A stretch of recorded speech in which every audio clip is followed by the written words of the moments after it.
Olá, me chamo Ana Beatriz e hoje nós vamos apresentar o trabalho intitulado Rede Urbana do Sudoeste Amazonense Oeste Acreano, Centralidade, Modais e Processos, que é um trabalho oriundo da iniciação científica, orientado pelos doutorandos Tiago Oliveira Neto e Fredson Bernardino Araújo da Silva. A Amazônia brasileira ela tem passado por grandes transformações, né, que seguem os eixos rodoviários que foram construídos entre as décadas de 60 e 70, né? Com novos fluxos, e esses fluxos cada vez mais densos e também se articulando com lugares e com outras partes do território, tanto nacional quanto internacional. Nesse sentido, é importante a gente relembrar, né, o conceito de rede urbana, né, colocado por Correia, quando fala que a rede urbana ela vai ser entendida como um conjunto de centros dinâmicos, com suas respectivas interlândias, que podem ser organizadas e hierarquizadas sob determinado critério. Diante disso, esse trabalho ele vai ter o objetivo de analisar a rede urbana do Sudoeste Amazonense e Oeste Acreano, através da perspectiva dos transportes, né, observados como antigo, e representado pelo sistema do transporte fluvial também, que é observado como um novo, né, dos sistemas rodoviários e aéreos, que foi pontuado por Ribeiro ainda em 1994. A justificativa desse trabalho se dá a partir que a partir dessa pesquisa será possível compreender tanto as mudanças que ocorreram nessa parte da Amazônia, a partir do viés da consolidação das rodovias no período atual. A partir de que se refere que a rede urbana ela vai apresentar diversas alterações no decorrer das décadas, e uma delas vai estar centrada nessa necessidade de deixar os territórios cada vez mais fluidos. E como últimas justificativas, colocamos a escassez de trabalhos, né, que contempla essa temática de uma forma mais ampla, sendo o último trabalho ainda o de Ribeiro, em 1994. Como já dito, né, a Amazônia brasileira ela tem passado por um conjunto amplo de transformações nas últimas décadas, com a complexificação da rede urbana, né? A partir da extensão das rodovias e também com a coexistência de dois padrões, né, que são os padrões de Rio Várzea e o Rodovia Terra Firme e Subsolo, que foi identificado também por Gonçalves em 2005.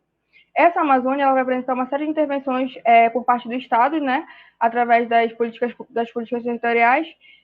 que foram ali capazes de alterar os arranjos estruturais do país e também de como se organiza a região amazônica. Já no Brasil, esse estudo ele vai ser das conexões interurbanas, elas vão ganhar mais força por volta dos anos 1970, né, onde vai se buscar também uma abordagem de analisar esses padrões, esses modelos de interações entre as cidades e os demais conglomerados. Entre a década de 1970 e 1990 e a segunda década do século XXI, um conjunto de ações elas vão ser moldadas por parte do Estado e por parte das empresas, formando assim, sendo realizadas assim grandes transformações nessa porção territorial da Amazônia, como já observados por alguns atores, como Oliveira Neto e também Abreu, em 1994. Com o objetivo geral desse trabalho tem-se analisar o processo de transformação da atual rede urbana no Sudeste Amazonense e Oeste Acreano, e como específicos também identificar a formação espacial a partir da noção de rede para a realidade amazônica e também entender qual é a relação entre as centralidades, que são os fixos, e os modais, que são os fluxos nessa área de estudo. E, por fim, examinar as mudanças espaciais, juntamente com as articulações entre as cidades e o processo de consolidação dessas rodovias. Dentro do panorama metodológico, participo de levantamentos bibliográficos, né, que vão ser realizados a partir dos dados do Instituto Brasileiro de Geografia, o IBGE, a Região de Influência das Cidades, o REGIC, e também os dados do Instituto Nacional de Pesquisas, o INPE. Todos esses dados eles vão ser tabulados e a produção de mapas vão ser feita a partir do QGIS, e conta também com um trabalho de campo, né, para que, juntamente com o aporte teórico, possa fundamentar as considerações finais desse trabalho. Nos resultados, nós tivemos um extenso trabalho de campo de uma semana no trecho Manaus, Lábrea, Humaitá e Apuí, onde nós podemos perceber as transformações ocorridas atualmente na rede urbana da Amazônia, assim como o processo de expansão das frentes pioneiras. Bom, as frentes pioneiras na Amazônia se expandem ou se expandiram a partir dos eixos rodoviários que foram construídos nessa região. Claro que não somente foi realizado na Amazônia a construção de rodovias enquanto políticas territoriais que são voltados para alterar a estrutura territorial do país com o objetivo geopolítico de integração do território, de potencializar uma coesão territorial. Um conjunto de outras políticas públicas e territoriais foram sendo implementadas ao longo dos grandes eixos rodoviários que foram sendo construídos na Amazônia. E esses outros projetos, como os projetos de assentamento, de colonização, construção de usinas hidrelétricas, projetos industriais, projeto de instalação da Zona Franca de Manaus, por exemplo, os diversos assentamentos, todos esses grandes projetos articulados às estradas na Amazônia, potencializaram o deslocamento das frentes pioneiras que antes estavam centradas no centro-oeste, sul, sudeste, nordeste do Brasil, em direção à Amazônia, acompanhando esses grandes eixos rodoviários que foram construídos aqui na região amazônica, né? Vale ressaltar que esses eixos foram construídos com o objetivo de estabelecer a integração do território na perspectiva de uma geopolítica clássica, com fundamentação hatzeliana. Alguns autores, como Camilo Evalu, vai destacar que as estradas são construídas com objetivo geopolítico, não somente geoeconômico.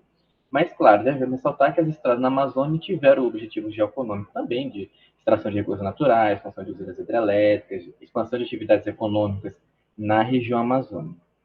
Esse conjunto de atividades econômicas que foi expandido na região amazônica potencializou que essas frentes pioneiras de ocupação do território fossem sendo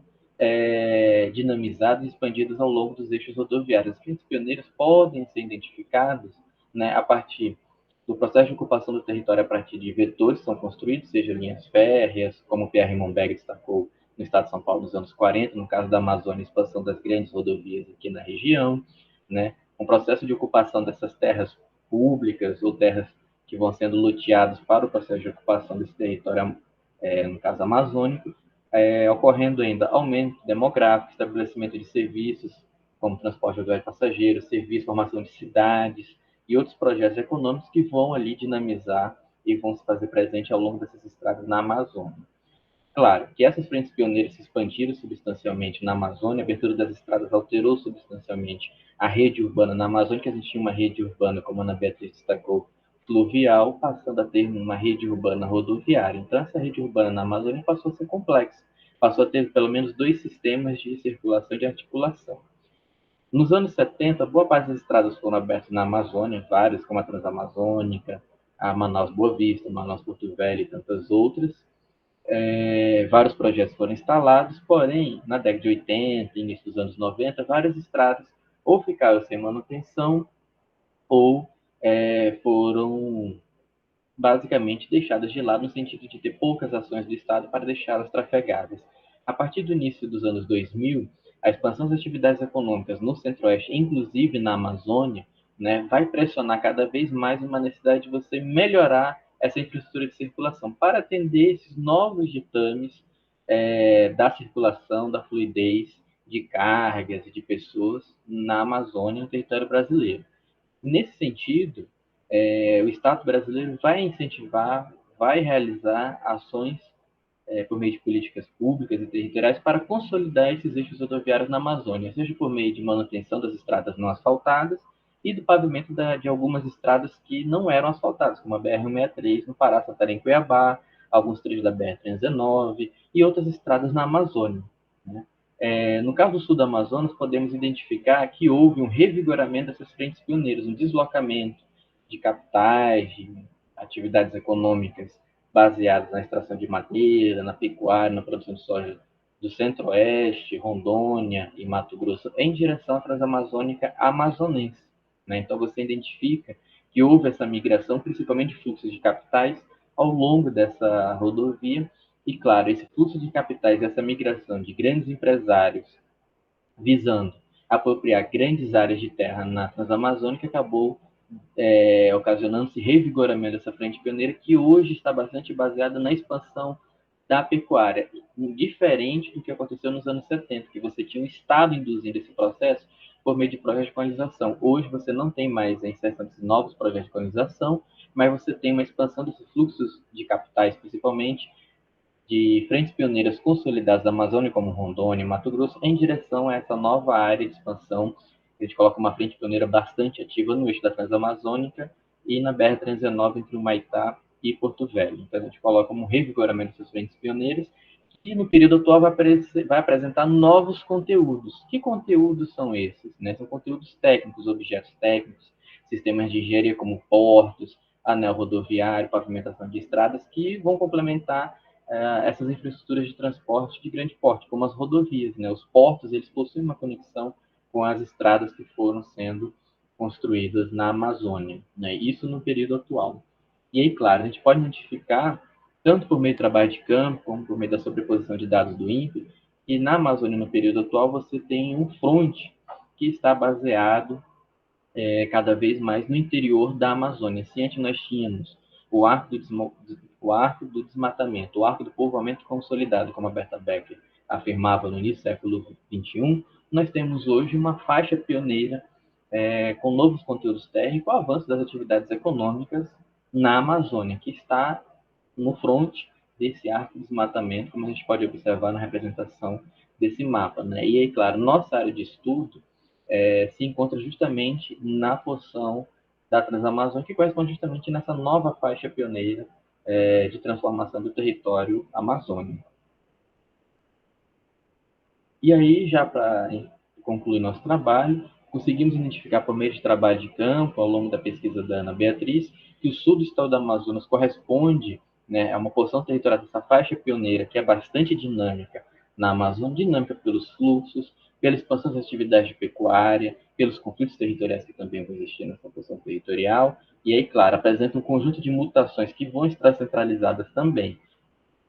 na construção e consolidação de infraestrutura de circulação, como as estradas, que apresentam circulação ou sazonal ou permanente, inserção de novas infraestruturas de transporte, como os portos graneleiros, portos de circulação de caminhões, e o deslocamento de capitais das frentes pioneiras consolidadas em direção a esse eixo da Transamazônica, que nós contamos como uma área de frente pioneira bastante ativa. Né? E aí, claro, essa fase pioneira bastante ativa corresponde justamente ao percurso rodoviário transamazônica e da rodovia Manaus-Porto Velho, principalmente o trecho sul dessa estrada entre o Maitá e Porto Velho,